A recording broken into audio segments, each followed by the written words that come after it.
Book. देखिएगा, ठीक है, जब तक हम लोग इस चैप्टर में कहाँ होने वाला है पता चलेगा तभी तो आगे कुछ पढ़ेंगे। और वो चीज टीचर बताता है नहीं है तो फिर गड़बड़ हो जाता है। ठीक है, ये चीज बताना चाहिए, ठीक है ना।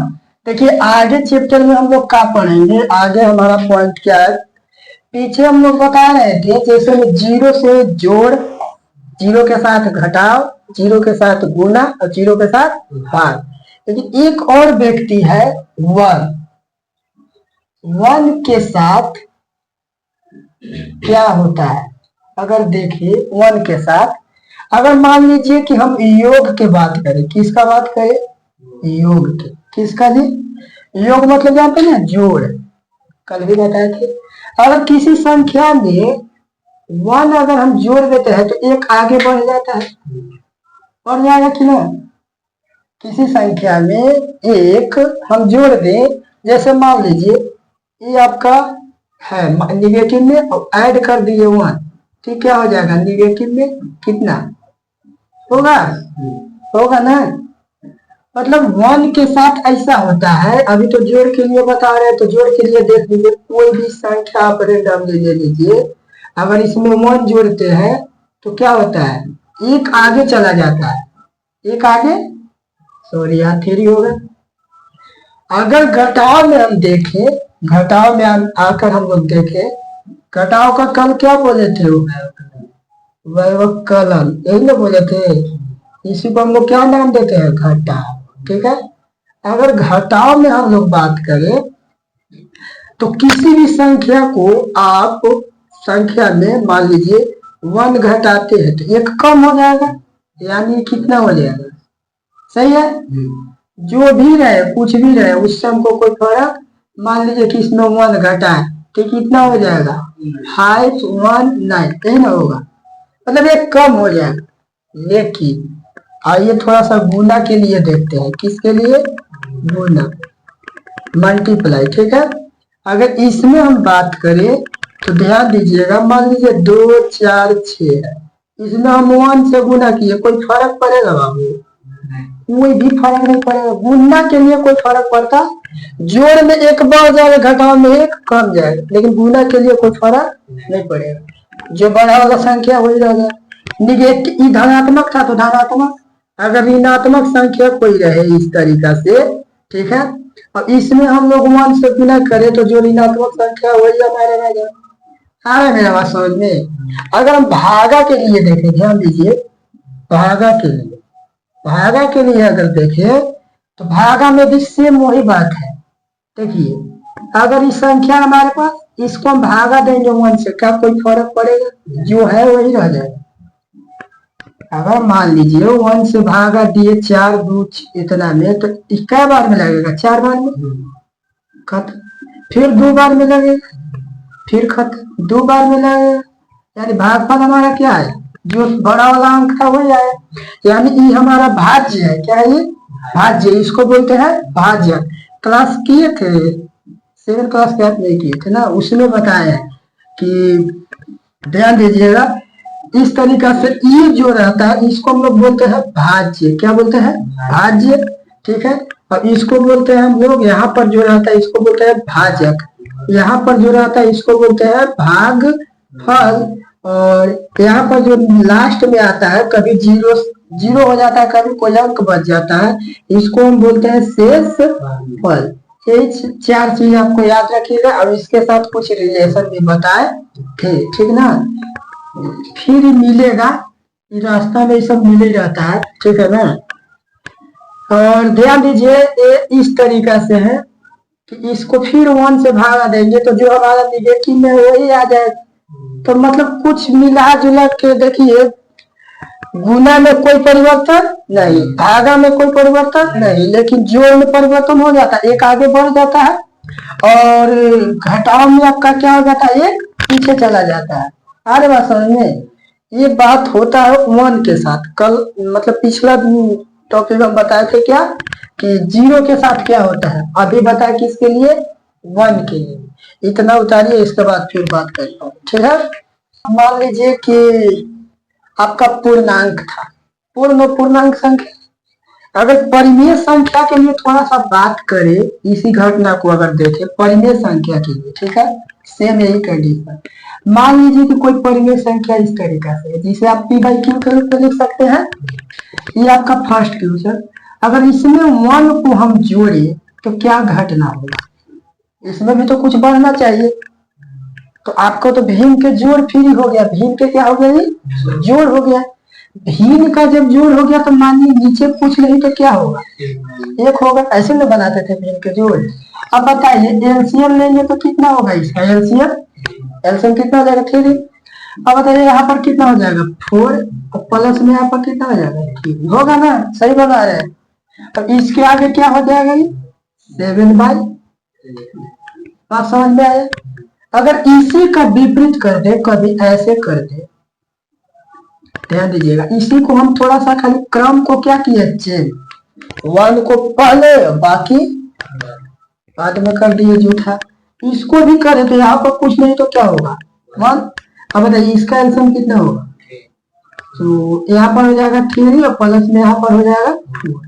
याद कीजिए बताए थे पिछला बात कि क्रम बदलने पर जोड़ पर कोई फर्क यहाँ पड़ा। क्रम बदलने पर कोई फर्क जोड़ में नहीं पड़ता है। लेकिन अगर हम बात करें दूसरा, किसके लिए? घटाव के लिए। किसके लिए? घटाव के लिए। अगर कोई संख्या हम परिमेय संख्या ले लें, क्योंकि हमारा टॉपिक ये चैप्टर ये परिमेय संख्या, इसमें हम 1 घटाते हैं। देखिएगा यहाँ क्रम पर फर्क पड़ेगा, बताए थे ना कल घटाव में। अच्छा बताइए 1 इसमें से घटाते तो यहाँ पर कुछ हो नहीं है, तो एलसीएम कितना हो जाएगा बाबू? कितना हो जाएगा? 4 हो जाएगा। अब बताइए 5 यहाँ पर माइनस पे कितना हो जाएगा? होगा ना? सही ना? यानी यहाँ पर आएगा 1/, कितना बाबू? 4। लेकिन इन्हीं का हम क्रम बदल दे, इनका हम क्या कर दे? क्रम बदल दे। मान लीजिए यहाँ 1 कर देते हैं नेगेटिव में, यहाँ 4 कर देते हैं। अब देखिए यहाँ पर क्या होगा बताइए? यहाँ पर आपका क्या होगा? 1 होगा, ठीक है। अब बताइए इसका एलसीएम लेंगे तो कितना होगा? 4। अब बताइए यहाँ पर 4 हो जाएगा, यहाँ पर क्या हो जाएगा? 5 होगा ना?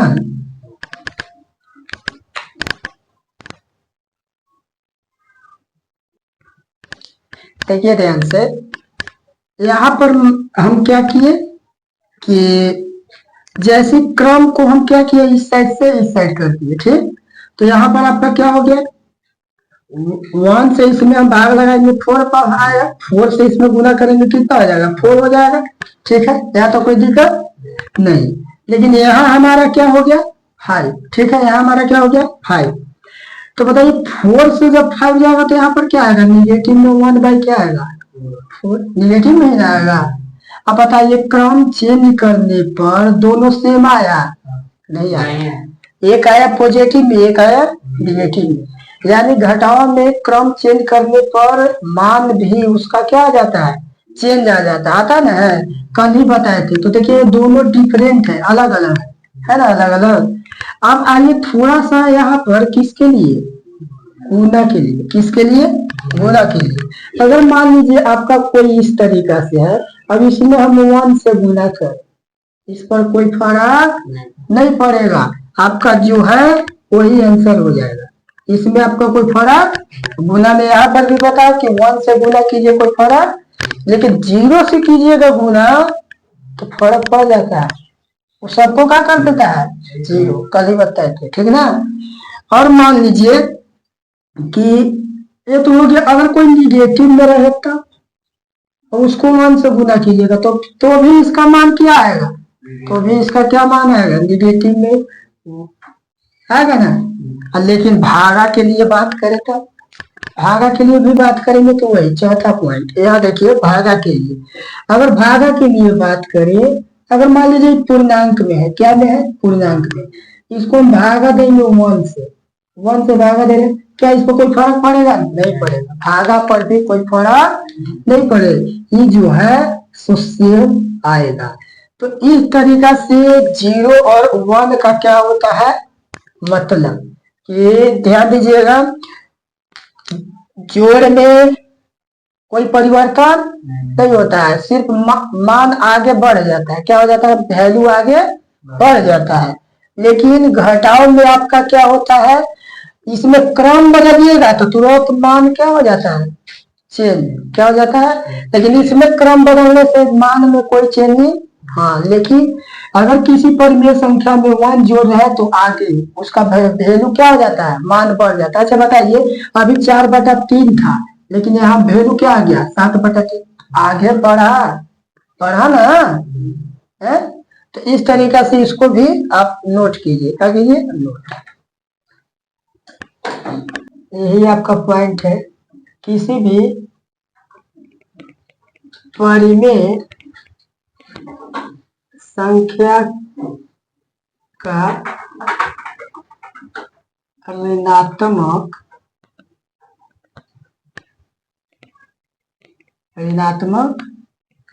क्या है टॉपिक? ऋणात्मक है। इसको हम लोग इंग्लिश में बोल सकते हैं negative of any rational number.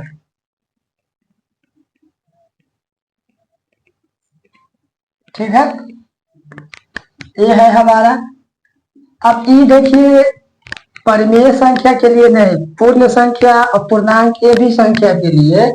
ठीक है, जैसे मान लीजिए ये ऋणात्मक के बात कर रहा है, पहला बात। ठीक है, ठीक है ना? वो उसी तरीका से फिर बात करेंगे योग के लिए। किसके लिए? योग। ठीक है बाबू, योग के लिए अगर हम बात करते हैं तो ध्यान दीजिएगा थोड़ा। योग के लिए बात करेंगे तो जैसे मान लीजिए कि कोई आपका संख्या है, जैसे परिमेय ही संख्या ले लीजिए, 4/3 है, ये परिमेय संख्या है, ये आपका पॉजिटिव है, तो इसका निगेटिव क्या होगा? इसका इसका बोले तो ऋणात्मक मान क्या होगा? माइनस में हो जाएगा। सिर्फ माइनस, प्लस में तो ये माइनस में हो जाएगा। लेकिन इन दोनों को हम जब जोड़ेंगे तो क्या होगा?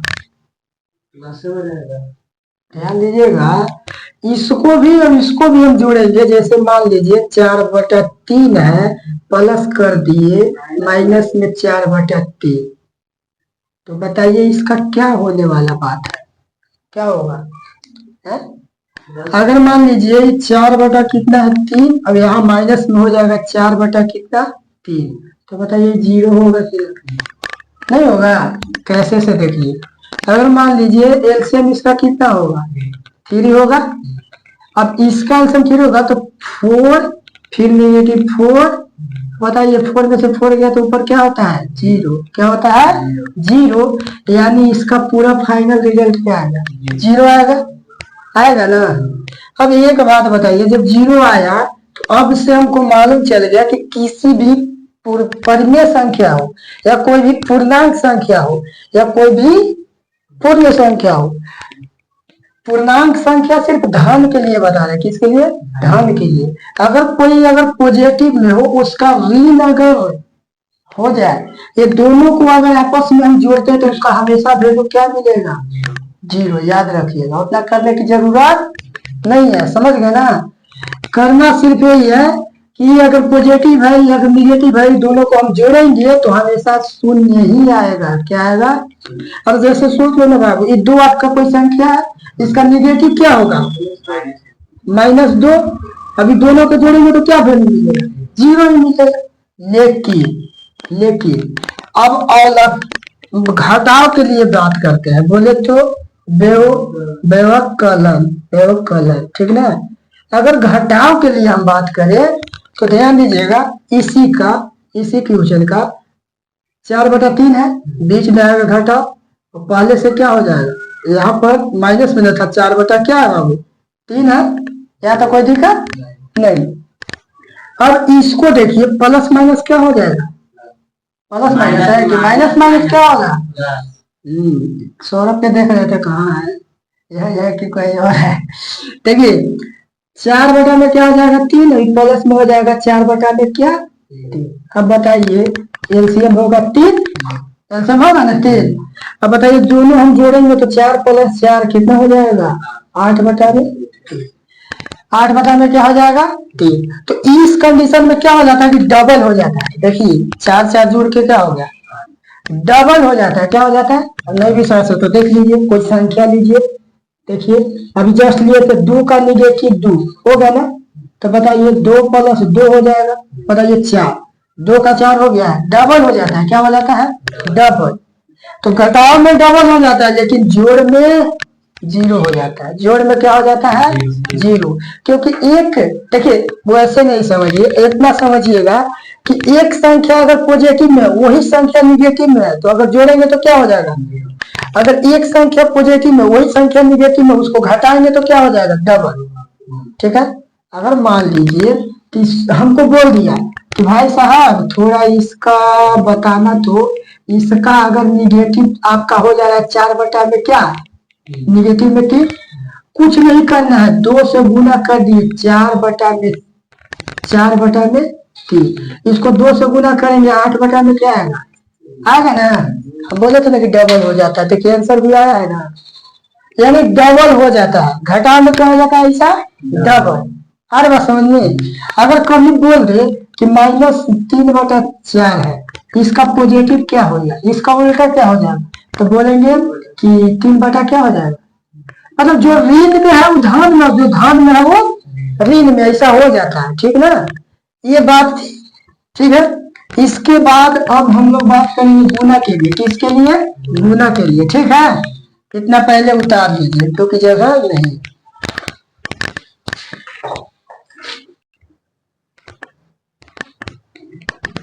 नहीं आ रहा समझ में तो बोलते जाइएगा। ठीक है, ऐसे नहीं मतलब समझ गए। हाँ हाँ करते जाना है। देखिए थोड़ा गुना के लिए, किसके लिए बाबू गुना। अगर गुना के लिए हम बात करें तो गुना में ज्यादा कुछ नहीं है। ये हम बोल रहे हैं अभी क्या कि कोई अगर संख्या धन हो तो उसका क्या होना चाहिए ऋण। क्या होना चाहिए ऋण। अभी जस्ट हम लिए थे एक संख्या आपका, जैसे अभी लिए मान लीजिए कोई भी आप संख्या लीजिए, इसका ऋण क्या होगा निगेटिविटी क्या होगा, इसका निगेटिव क्या होगा, तो इसका हो जाएगा यही ना बाबू, ये होगा। ये पॉजिटिव है, ये क्या हो गया, अब ये निगेटिव है तो क्या हो जाएगा पॉजिटिव, ऐसा होगा। लेकिन ध्यान दीजिए जब इसको हम गुना करेंगे तो क्या होगा, मतलब जब इसको हम क्या करेंगे गुना, मान लीजिए 3/, क्या है 4, अब ये ऐसे निगेटिव में है, कितना में है निगेटिव, ऐसे है निगेटिव है। ध्यान दीजिए कि कुछ नहीं होता है, सिर्फ इसमें ये तो गुना होगा ही, लेकिन क्या होगा ना कि ये गुना होने के साथ साथ जो पॉजिटिव वैल्यू आना चाहिए था वो क्या आ जाएगा निगेटिव वैल्यू। जैसे देखिए कोई कट नहीं रहा है, कोई कट रहा है, देखिए तो 3 से कट रहा है, कोई 3 से कट रहा है, 3 से ये कट रहा है, 3 से कट नहीं कट रहा है, नहीं कट रहा है। जब नहीं कटता है ऐसे नहीं काटना है, कभी माना किए थे पिछला क्लास में, माना किए थे ना कि इसको ऐसे काटना, इस डायरेक्शन में नहीं काटता है, इस डायरेक्शन में नहीं काटता है। ठीक ना, याद रखिएगा, ना ऊपर से ऊपर ना नीचे से नीचे काटता है। तो कट नहीं रहा है तो क्या करेंगे दोनों को आपस में गुना, तो कितना हो जाएगा 16, अभी कितना हो जाएगा 9, कितना हो जाएगा 9। और यहाँ पर क्या लगा देंगे क्योंकि माइनस है इसलिए यहाँ पर क्या लगा देंगे, बताए थे ना कि गुना कीजिएगा उसमें एक प्लस और एक माइनस रहेगा, यानी विषम में माइनस रहे, विषम में क्या में विषम संख्याओं में माइनस रहे। क्या एक विषम है एक माइनस है तो विषम संख्या है ना, पढ़े होंगे पीछे क्लास में सम संख्या और विषम संख्या। सम संख्या किसको कहते हैं, वैसी संख्या है जो 2 से पूरी पूरी क्या हो जाए विभाजित हो जाए, और वैसी संख्या जो 2 से पूरी पूरी विभाजित न हो उसको हम लोग बोलते हैं कैसी संख्या विषम संख्या। आएगा समझ में। तो यहाँ माइनस क्यों लगा, क्योंकि यहाँ ऑलरेडी माइनस था। अब एक बात कभी कभी आप देखे होंगे कि आंसर इस तरीका से देता, कभी कभी ऐसा देखे हैं, ऐसा आंसर दे दिया, क्यों देता है, कब देता है और कैसे देता है, सोचने वाला बात है ना। तो देखिए ऐसा ही कुछ नहीं करता है, थोड़ा सा ध्यान दीजिएगा। ये जो आपका 9 है उसको भागा देंगे 16 में, कितना में बताइए कई बार में लगेगा एक बार में लगेगा 9, कितना बचेगा, कितना बचेगा 5 बचेगा। यानी इसको हमको लिखना होगा तो ऐसे लिखेंगे, 9 तो नीचे रहेगा ही, 9 कहाँ रहेगा, और जो ये आया है भाग फल यहाँ पर आता है, कहाँ पर आता है, यहाँ पर। और फिर जो सॉरी हाँ 7 बचेगा, कितना बचेगा 7। हम जोड़ रहे थे 9 चौक। देखिए देखिए ध्यान से, यहाँ पर 1 आता है और यहाँ जो आपका शेष फल बचता है वही लिखा जाता है। अब देखिए तो फिर से गुना करेंगे इसको तो 9 1 जा 9, 9 9 1 9 और 9 में 7 जोड़ेंगे तो कितना हो जाएगा, आ रहे समझ में। मतलब ऐसा इसको लिखा जाता है, ठीक है, निगेटिव के साथ। अगर ऐसा आंसर दिया होगा तब। यहाँ तक मेरा बात समझ में आया, ठीक है। अब ध्यान दीजिए भाग के लिए, किसके लिए, भाग के लिए। तो भाग के लिए तो देखिएगा क्या हो जाएगा, अगर भाग के लिए हम बात करें डिवाइड के लिए, तो देखिए इसी संख्या को इस तरीका से, और भाग आएगा इसे, और फिर निगेटिव चिन्ह के साथ आएगा कौन, 4/, ऐसा आएगा। क्या इसको हम ध्यान दीजिए, इसको तो ऐसे लिख सकते हैं, ठीक है। क्या इसको हम ऐसे लिख सकते हैं 4 कितना 3, और ये भागा में है तो क्या में आ जाएगा, और जैसे गुना में आता है तो नीचे वाला ऊपर, ऊपर वाला। लेकिन यहाँ तो निगेटिव में है, निगेटिव में ना है, निगेटिव में आप बताइए 4 से 4 तो 3 से 3, यानी ऊपर भी 1 और नीचे भी, यानी आंसर में क्या बचा -1, क्या बचा आंसर में -1, क्या बचा। तो इतना भागा वाला बात समझ में आया कि क्या इसके साथ होता है, ऐसा ही होगा, ठीक है। और इसको उतार लीजिए, इसके बाद थोड़ा और एक टॉपिक बच रहा है उसको भी बता दीजिए, ठीक है। यहाँ तो 8 क्लास में आना है ना, तब का है कोई टेंशन, लो देख लो। देखिए परिमेय संख्याओं का व्युत्क्रम या गुणात्मक विलोम, ठीक है, याद रखिएगा इसका वैल्यू जो है 1 आता है, कितना आता है। अगर 2 परिमेय संख्याओं का गुना करने पर अगर 1 आ रहा है, उसी को हम लोग बोलते हैं गुणात्मक या व्युत्क्रम या गुणात्मक विलोम। मेरा बात समझ में आया। 2 अगर परिमेय संख्याओं को गुना करने पर 1 आ जा रहा है गुणनफल, उसी को हम लोग क्या कहते हैं। अगर सिंपल हम लिखे, अगर यहाँ पर थोड़ा सा हम लिख देना चाहे तो लिखेंगे 2 परिमेय संख्याओं का गुणनफल, क्या बाबू, गुणनफल 1 हो तो क्या कहलाता है, उन 2 परिमेय संख्या का व्युत्क्रम या क्या कहलाएगा, गुणात्मक विलोम कहलाता है।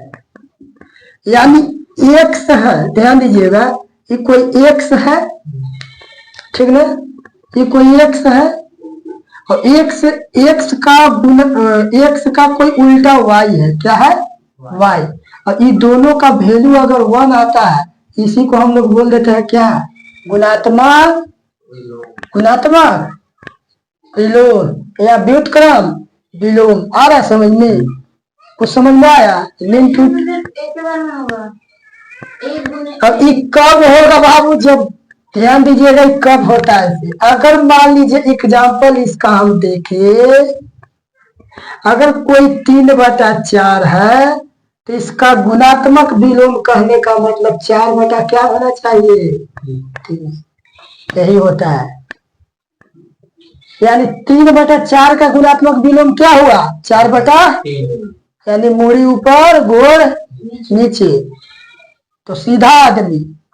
और अगर मूड़ी नीचे और कोरू पर, तो क्या हो जाएगा उल्टा आदमी। अब ये यहाँ होगा, यही कैसे वो बन सकता है। और इसी का वैल्यू क्या होता है बाबू, क्या होता है 1/1 यानी 1। अरे यार 1/1 यानी 1। 1/1 को परेशान करेगा पूरा।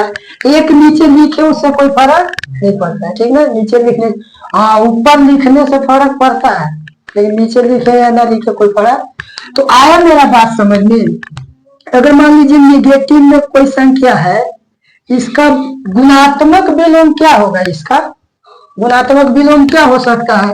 तो बोलेंगे निगेटिव रहेगा। यहाँ देखिए हम धनात्मक और ऋणात्मक नहीं पढ़ा रहे, यहाँ हम गुणात्मक विलोम है। निगेटिव तो रहेगा,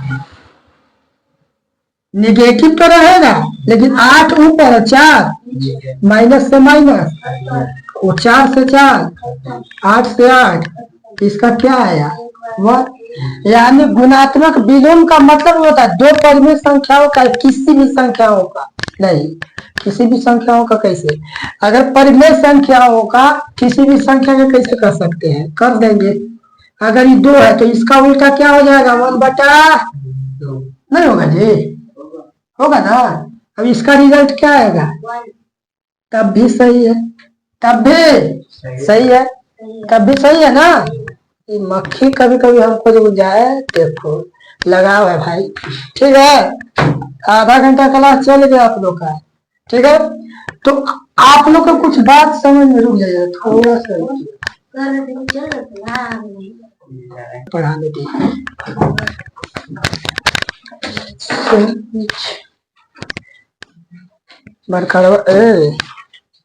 ध्यान दीजिए एक ठोकर जरा सा बात। अच्छा ये बात तो समझ में आ गया हम लोग को कि क्या होने वाला है। रिवर्स के मतलब कोई संख्या, जैसे मान लीजिए इनवर्स, रिवर्स सॉरी। ध्यान दीजिए अगर कोई बोले एक्स का, ध्यान दीजिएगा थोड़ा सा यहाँ पर विशेष रूप से, एक्स का हम बोले कि इसमें से कुछ भी बोल सकते हैं। अगर बोले व्युत क्रम या बोल सकते हैं गुणात्मक विलोम, ठीक ना बाबू। अगर पूछे आपसे कि एक्स का गुणात्मक विलोम क्या होगा, 1/1 क्या होगा इसका, 1/ क्या होगा बाबू, एक्स होगा ना। कोई दिक्कत यहाँ तक, कोई दिक्कत। और इसको एक और डिजाइन से लिखते हैं, इसको एक और डिजाइन से लिखते हैं एक्स इनवर्स।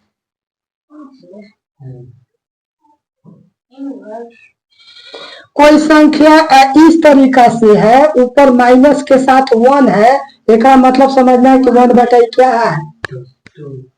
इस बात को थोड़ी समझिएगा ध्यान से। मतलब इसको ऐसे लिखा जा सकता है और इसी को, समझ में आ रहा है। अगर कोई y के ऊपर निगेटिव में -1 है तो इसको कहने का मतलब है कि ये चीज लिखा हुआ है। ये 8 क्लास ही है, आप लोग आगे जाइएगा तो ये चीज का बहुत उपयोग करना है आगे चैप्टर में, ठीक है। तो मेरा बात कुछ समझ में आया कि अगर कोई ऐसा है तो ऐसा होगा। अरे मेरा बात समझ में, कोई दिक्कत नहीं। अगर बोल दे कि, ध्यान दीजिएगा थोड़ा सा, अगर बोल दे कि y/z रहे तब, तो इसका क्या होने वाला है, इसका क्या होगा, इसका क्या होगा गुणात्मक विलोम, z ऊपर चला जाएगा और y नीचे। और इसका इसी तरीका से लिखते हैं और इसका कोई तरीका नहीं है। इसका एग्जाम्पल अगर हम लोग देख ले तो बाबू 2 का, ध्यान दीजिए 1/ क्या हो जाएगा 2, या इसको लिख सकते हैं 2 पर ऊपर क्या हो जाएगा। अगर इसका एग्जाम्पल देखे तो कुछ इस तरीका से है, इसका क्या होगा 4/, और कोई इसका होगा नहीं। समझ में यहाँ तक मेरा बात आ रहा है, एकदम रुक जा। रुक जाए ना, कपाट लेके आ जाओ तो ठीक है। और 2-3 बात समझिएगा, यहाँ तक कोई दिक्कत नहीं है।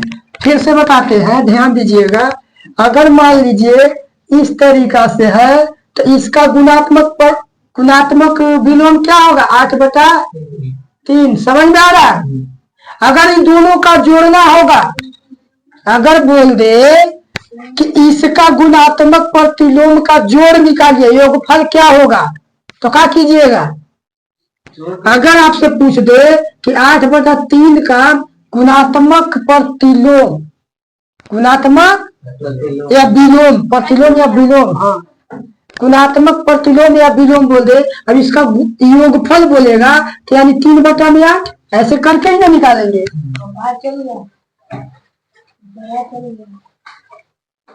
चल रहा है ना? ध्यान दिए। अगर बोलेगा कि इस संख्या का गुणात्मक प्रतिलोम का योगफल क्या होगा इसके साथ, तो इस तरीका से क्वेश्चन बनेगा और जो आएगा फिर वही हमारा क्या हो जाएगा, हिम के जोड़ा था ना, है वही आंसर हो जाएगा। अगर बोल दे कि घटाओ अंतर क्या होगा, तो बीच में क्या आ जाएगा? अगर बोल दे कि इसका गुणात्मक प्रतिलोम के साथ अंतर क्या होगा, तो जो होगा आप बता दीजिएगा क्या होगा से। समझ में आ रहा है? अगर गुना बोल दे तो गुना का चिन्ह हो जाएगा, अगर भागा बोल दे तो भागा के चिन्ह हो जाएगा। क्या क्या हो जाएगा? और जब भागा के हो जाएगा तो 3 में क्या होगा? 8, और ये हो जाएगा गुना में 3 ऊपर, फिर से क्या हो जाएगा? कहीं तो हम सॉल्व किए तब ऐसा हुआ, और ऊपर हो जाएगा 9 और नीचे हो जाएगा 64। यही हमारा आंसर होगा। ये चीज आ रही बात समझ में? थोड़ा सा कुछ और बात, एगो नोट पॉइंट याद ही रखिएगा, ठीक है? नोट पॉइंट में आप लोग का कहा विशेष रूप से एकदम ही नोट पॉइंट, कभी नाम सुने होंगे जीरो का, शून्य का, याद रखिएगा शून्य का बोले तो व्युत्क्रम नहीं होता है। शून्य का व्युत्क्रम नहीं होता है, शून्य का गुणात्मक विलोम नहीं होता है। और मेरा बात समझ में? अब बोलो कि कैसे? बाबू ये 0 है, अब इसको हम लिखेंगे 1 है, नीचे क्या है, और फिर हो जाएगा 1/0। ये बात जो है से गलत है, बोले थे ना, बोले है कि नहीं? बात गलत है, ये अपरिभाषित है। क्या है? अपरिभाषित। जो चीज हमको क्लियर पता नहीं रहता इसीलिए इसको बोल दिया गया है कि शून्य का व्युत्क्रम, शून्य का गुणात्मक विलोम नहीं होता है। किसका गुणात्मक विलोम नहीं होता है? पूछता है ऑब्जेक्टिव में, इसको याद रखिएगा, ठीक है? और ध्यान दीजिए और बढ़िया से, 1 का व्युत्क्रम 1 होता है। कितना होता है बाबू? 1 का व्युत्क्रम क्या होता है? 1। अब बोलेगा कैसे? आ जाओ वैसे 1 लिखे, इसका उल्टा हम लिख सकते हैं 1/1। अब एक मतलब ही तो 1 होता है, पता ना? किसका? 2 का 2 ऐसे लिखेंगे, अब इसका लिखेंगे 1/2, एक मतलब 2 होता है। कटेगा? यहाँ कहाँ कह रहा है जोड़ेला घट मिला? यहाँ सिर्फ हम वहाँ जोड़े घट वाला नहीं कह रहा है, हम सिर्फ कहाँ चर्चा कर रहे हैं? गुणात्मक विलोम पर, व्युत्क्रम पर। यहाँ जोड़ घटाव के लिए बात नहीं कर रहा है। यानी 1 का व्युत्क्रम क्या होता है? 1। और -1 का भी क्या होता है? -1 ही होता है। -1 का व्युत्क्रम क्या होता है? -1 होता है। यहाँ तक समझ में आ रहा है बाबू? अब बोलो आप लोग कि -1 का कैसे -1 होगा? तो देख लो बाबू, एगो एग्जाम्पल ही दे दिए, अब -1 को भी देख लो। देख लो बाबू, -1 है तो क्या इसका उल्टा लिख सकते हैं 1/-1? अब इसका मतलब तो ही होगा 1 माइनस में। अब बोलो कैसे? क्योंकि 1/-1 है तो ये पूरा में -1 है। अभी दोनों में 1 लिखने से अच्छा है कि उसको 1 लिख सकते हैं। अभी माइनस है तो माइनस इधर लगा देंगे। तो समझ में आया कुछ बात? यानी शून्य का व्युत्क्रम नहीं होता है। 1 का व्युत्क्रम 1, -1 का व्युत्क्रम -1। इतना ही नोट में याद रखिए। लेकिन अब हम बात करेंगे क्वेश्चन पर। क्वेश्चन बना के आइएगा, ठीक ना? इतना उतार लीजिए। लेकिन आज के आप लोग का हो गया सेवा खत्म। 8 क्लास जाने का मन होगा तो जाइएगा, और नहीं तो रुक के पढ़ लीजिएगा दूसरों क्लास, ठीक है?